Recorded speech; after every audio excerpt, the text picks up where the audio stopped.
the coronavirus pandemic. It's the thing that is both almost over and somehow worse than ever.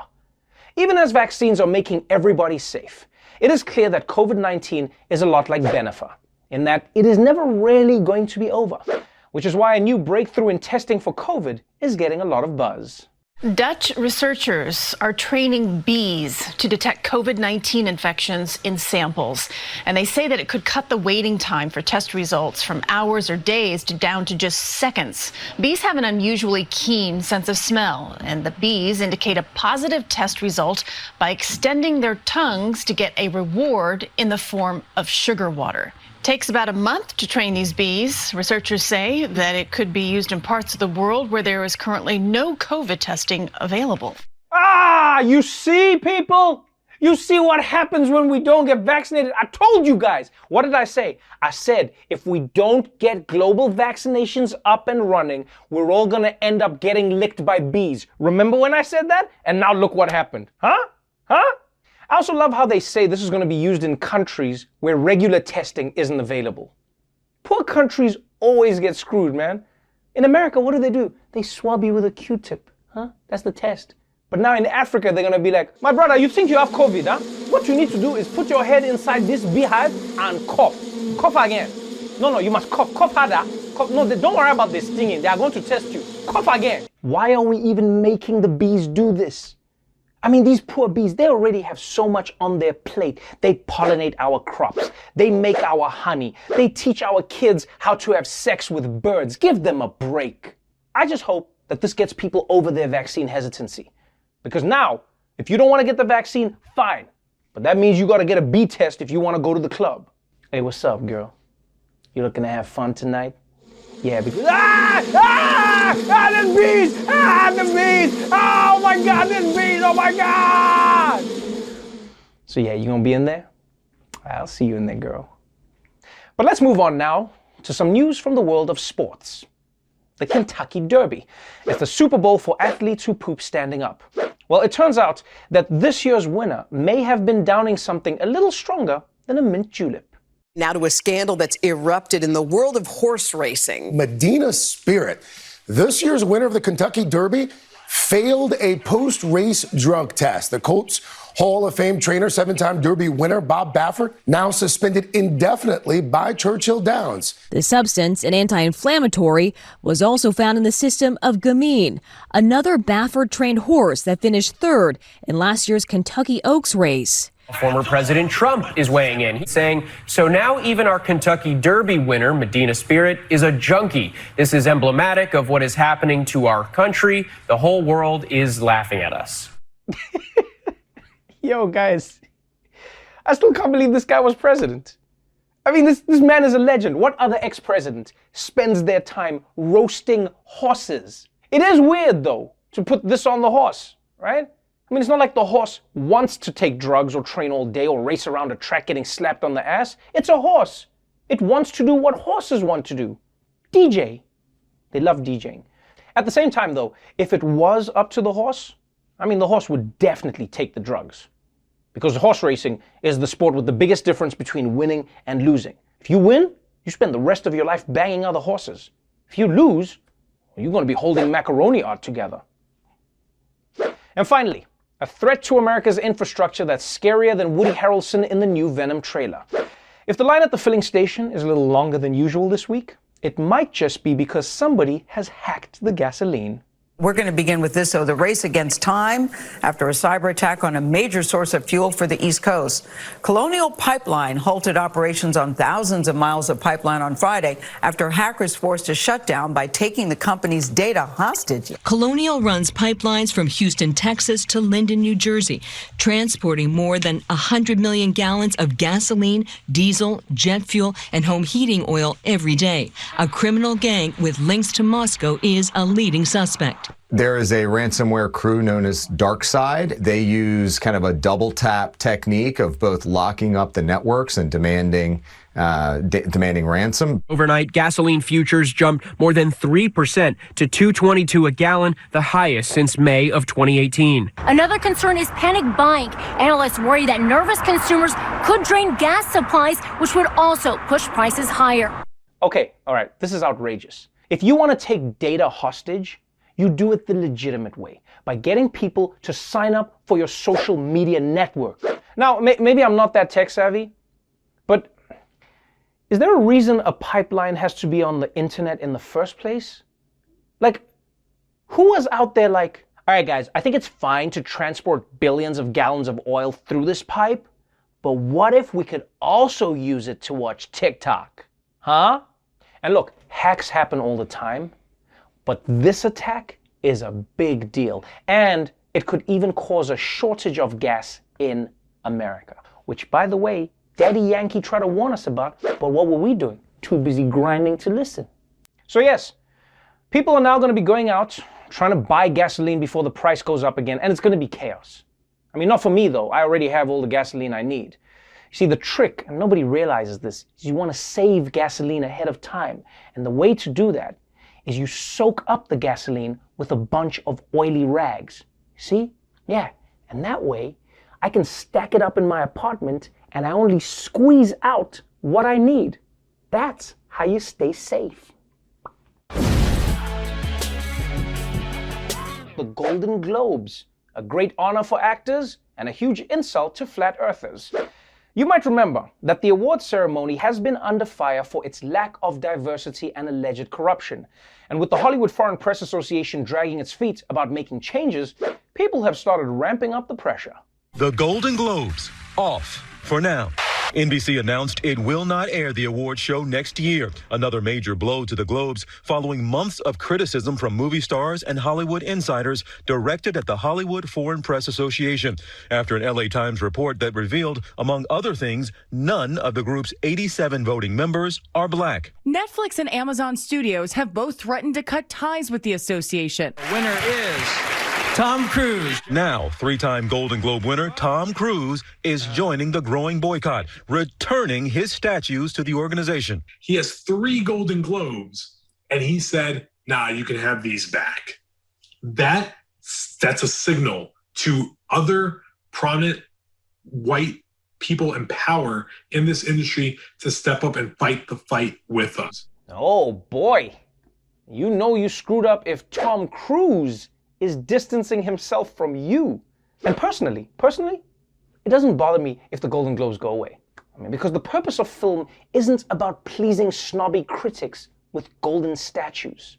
No, it's about figuring out how to set at least one scene of your movie in China to increase box office revenues. But this doesn't change how crazy it is that the Hollywood Foreign Press doesn't have any black members. I mean, think about this. You're a group representing the entire world and you can't find a single black person? Africa has like hundreds of them. I mean, one of them will come over and watch a movie. Moving on to cryptocurrency, the preferred money of the worst dude in your group chat. If you've been on the internet at all this last year, you know that the dream of crypto traders is to send their coin's value soaring to the moon. And now some people are taking that literally. A cryptocurrency based on the meme of a chubby Shiba Inu dog is paying for a trip to the moon. SpaceX is accepting a popular cryptocurrency as payment for an upcoming moon mission. The Geometric Energy Corporation said it paid SpaceX in Dogecoin to secure a spot for an 88-pound satellite on a mission called Doge 1. It's slated to take off in early 2022 and will obtain lunar spatial intelligence from sensors and cameras. Dogecoin is a digital currency founded by 2 software engineers in 2013 as a joke. It's now one of the most popular cryptocurrencies on the market. Yep, that's right. You can now use the cryptocurrency Dogecoin to pay for a SpaceX trip to the moon. Which means it's time for another episode of our ongoing series, News I Barely Understand. Honestly, people, I can't tell if this story means that crypto is real or space travel is fake. I mean, either way, this is the first space mission where I'm worried that both the rocket and the currency might crash. And even if it is successful, I don't know if I'm the only one, but I'm worried about using crypto for space missions. Like, I don't want humanity's first interaction with aliens to be an astronaut explaining how the blockchain works. So it's a peer-to-peer digital currency with an online ledger which records ownership through a series of... Stop it. Please stop it. We came in peace, but now you need to shut the f*** up.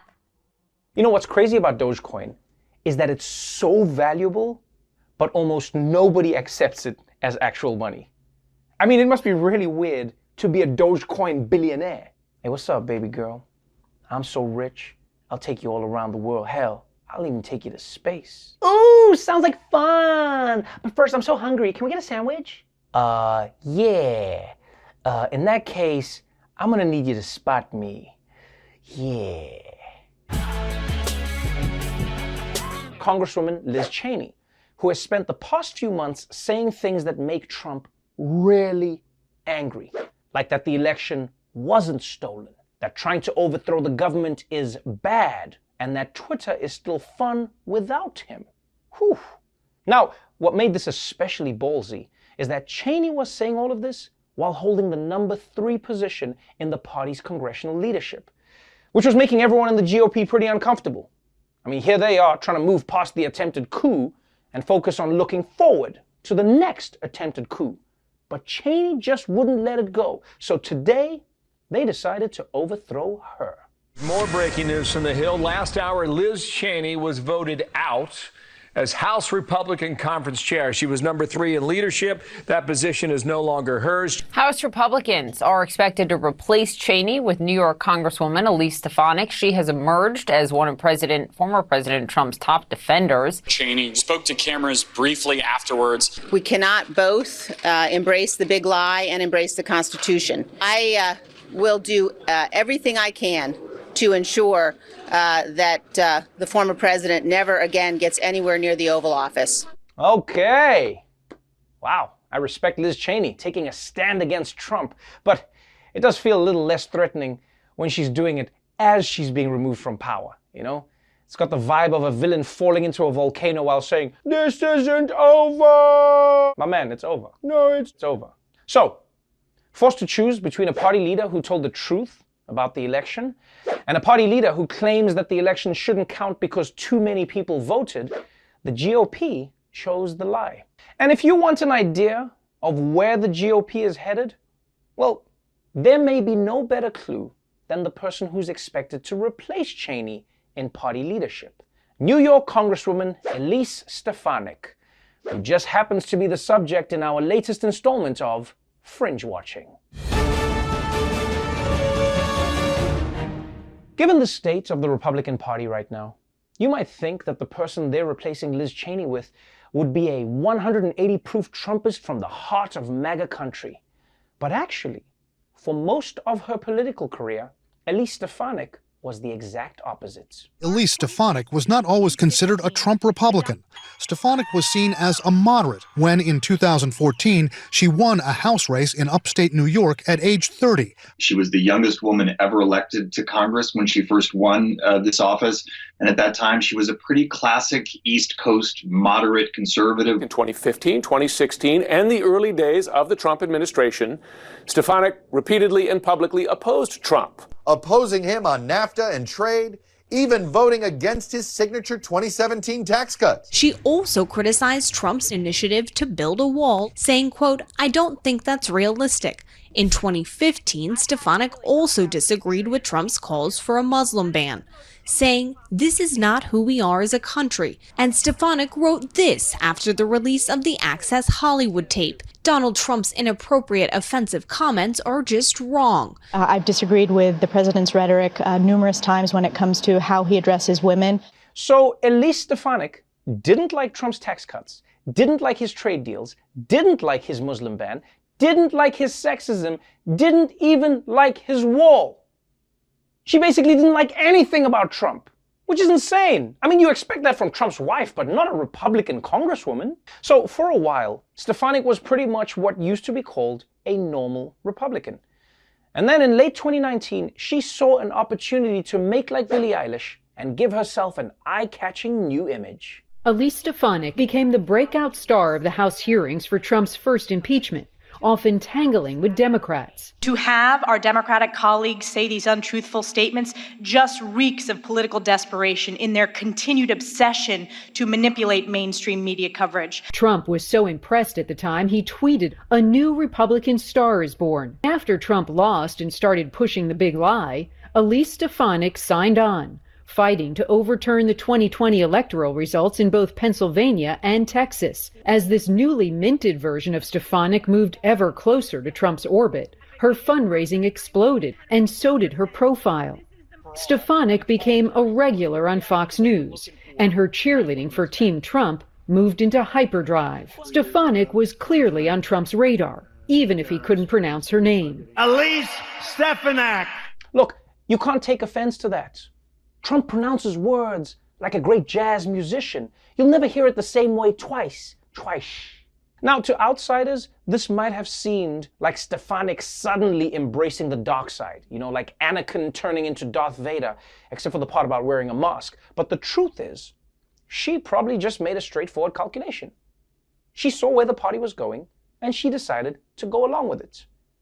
It's just a little awkward to start rooting for someone after they've been publicly disgraced. I never really liked R. Kelly's music, but now that I've heard the charges against him, it's kind of dope. It's the Mr. Put my fish out the kitchen. I mean, are you guys hearing this? And once Stefanik hopped on the Trump train, she never looked back. In fact, these days, it can sometimes be hard to tell her and Trump apart. Democrats are obsessed with impeachment. They have been obsessed with impeachment. The phony Russia hoax. The phony Russia hoax of Russia collusion. We need election integrity and election reform immediately. We want to be able to fix and strengthen our election security and election integrity. Sleepy Joe rejects the scientific approach in favor of locking all Americans in their basements for months on end. Joe Biden wants to keep them locked up in the basement. Damn. This goes way beyond just agreeing with Trump. It actually sounds like she's preparing to play Trump in a movie. I must become Trump. This is my process. So, in the end, Elise Stefanik surrendered her principles, her dignity, and even her voice to Donald Trump. And what did that get her? Enormous amounts of cash, the support of a passionate base of voters, the inside track to a powerful position in party leadership? Yes, it gave her all those things. But was it worth it? Because it seems like it was kind of worth it. I mean, god damn. The U.S. Secret Service. They're the reason America's president is so comfortable talking all that shit. During the years when Donald Trump was president, we heard a lot about how he and his people caused chaos at almost every government institution. The State Department, the Post Office, hell, he even asked the Department of Agriculture to grow potatoes with all the fixins already inside. But we didn't hear many stories about the Secret Service under Trump. Well, that is, until now. Some stunning revelations in a new book. And it says Trump family members became, quote, inappropriately close with some Secret Service agents. Inappropriately close with Vanessa Trump, Donald Trump Jr.'s ex-wife, means that there was a relationship that was formed, that the two did date. But certainly this relationship, if it did exist, is inappropriate and also against Secret Service rules. Secret Service protectors are not supposed to get personal with their protectees, as it may compromise their situation guarding them. Now, another nugget in here involves Tiffany Trump. It was said in this book that Tiffany Trump developed a close relationship with a, quote, tall, dark, and handsome Secret Service agent on her detail after breaking up with one of her boyfriends. This is another thing that came out in this post in the Guardian story, is a little teaser from Carol's book that says that Trump did not like the appearance of some of his agents. He said, quote, "I want these fat guys off my detail. How are they going to protect me and my family if they can't run down the street?" Wait, hold up. Do Trump's Secret Service agents really need to be that fit? I mean, if we're honest, they only need to run fast enough to keep up with him. Not to mention, if I was the size of Trump, I would want all my Secret Service agents to be huge. just to make myself look thin in comparison. You have one mission, to protect me. You're petite president, so petite, so tiny. And as for the Trump women, I mean, come on. Are we surprised? Of course they fell for their bodyguards. Anyone would. These people are physically fit and willing to die for you? Whew. You find someone like that on Tinder. In fact, getting into a relationship with your bodyguard is actually a good idea in my opinion. Yeah, because then they'll want to protect you even more. I mean, yes, the downside is that when the relationship gets stale and the danger comes, then all of a sudden they'll be like, am I really gonna risk my life for a person who leaves hair in the shower drain? Elon Musk, founder of Tesla and man who's definitely shouted the phrase, eliminate him. He's best known for embracing the most futuristic technology. But now, he's moved from crashing self-driving cars to crashing Bitcoin. One of Bitcoin's most famous promoters has just turned on the cryptocurrency. Elon Musk tweeting earlier this hour, you cannot buy Tesla with Bitcoin anymore due to the rapidly increasing use of fossil fuels for Bitcoin mining and transactions. Cryptocurrency has long had a huge carbon footprint. Bitcoin plunging on the news here, falling 10%. That's right, people. From now on, people will no longer be able to say, I bought my Tesla with Bitcoin. So now, they'll have to find a new way to be unlikable at parties. But it is shocking to hear this coming from Elon Musk, because he has been the guy promoting Bitcoin. And now he says the reason he's doing this is because of environmental concerns. But part of me thinks the truth is he probably just lost his Bitcoin password. I mean, maybe he wrote it down on a Post-it note somewhere and lost it. Or on his kid's birth certificate. But this really goes to show you that Bitcoin has a long way to go as a currency. Because most established currencies don't go up and down based on a random social media post, right? Like you wouldn't see the effects in real life. Like, can you imagine trying to pay $1 for a candy bar, but then the cashier is like, whoa, buddy, that stuff's worthless now. Didn't you see Khloe Kardashian's latest selfie? Yeah, oh, buddy. Let's move on now to the coronavirus vaccine. It's the reason you now have specific opinions about pharmaceutical companies. Authorities all over the world have been trying out different ways of enticing people to get vaccinated. Today in New York City, Shake Shack announced that it will give free French fries to anyone who shows their vaccination card. And because you're vaccinated, it's safe to suck the ketchup straight out of the dispenser again, which is really cool. Wait, you're not supposed to do that? And free fries are nice. But Ohio has come up with a gimmick that blows everything else away. Ohio is offering its residents a shot at winning $1 million along with their COVID vaccine shots. Governor Mike DeWine announced that beginning May 26th, the state will draw one vaccine recipient to win $1 million. This will happen every week for 5 weeks. Well, Governor, you're probably getting an A for creativity, but you're getting an F for, Is this the right thing to do? And you're getting bipartisan criticism on both sides. I know that there'll be some people who say, well, that's a waste. No one has tried this. And we just thought that it was worth to try this, to do it. Now, this idea is awesome. I support it 100%. And I know some people will say, but isn't helping to save humanity enough of an incentive to get vaccinated? To which I say, hell no! Have you seen humanity? It's full of jerks who will only get vaccinated if there's money in it for them. I mean, forget vaccines. I think the government should use this for every public health measure. If public bathrooms pumped out a lottery ticket whenever you washed your hands, you'd be able to eat off the doorknobs, as opposed to now, when we have to open bathroom doors with our elbows like we never evolved hands. But hopefully this does convince some anti-vaxxers to get the shot.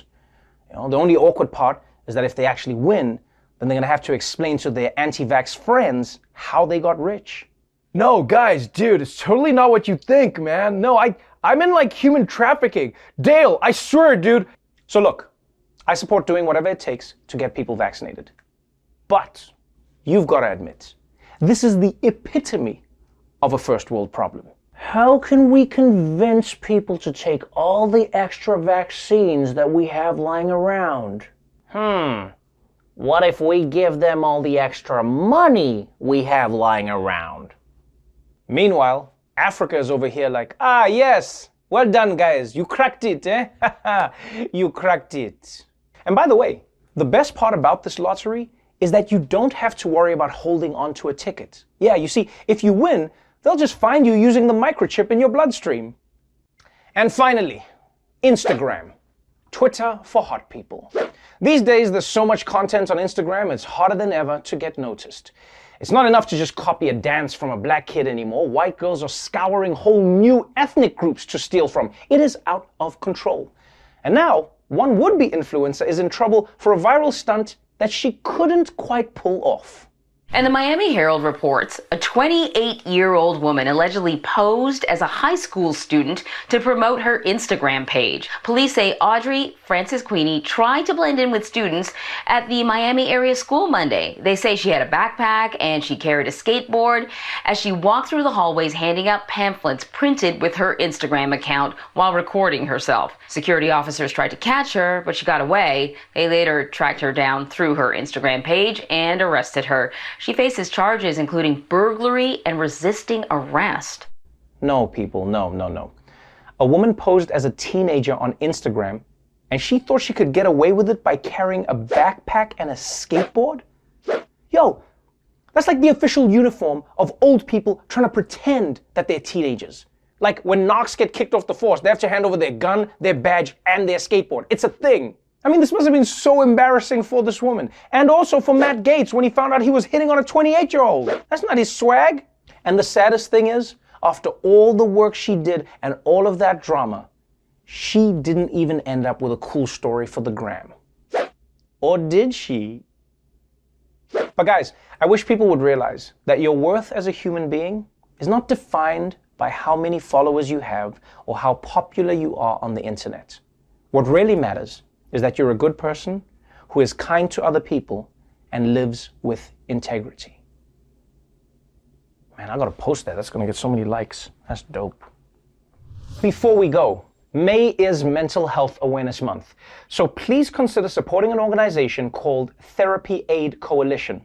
They're a nonprofit committed to providing free and low-cost online therapy to essential workers and to victims of national disasters.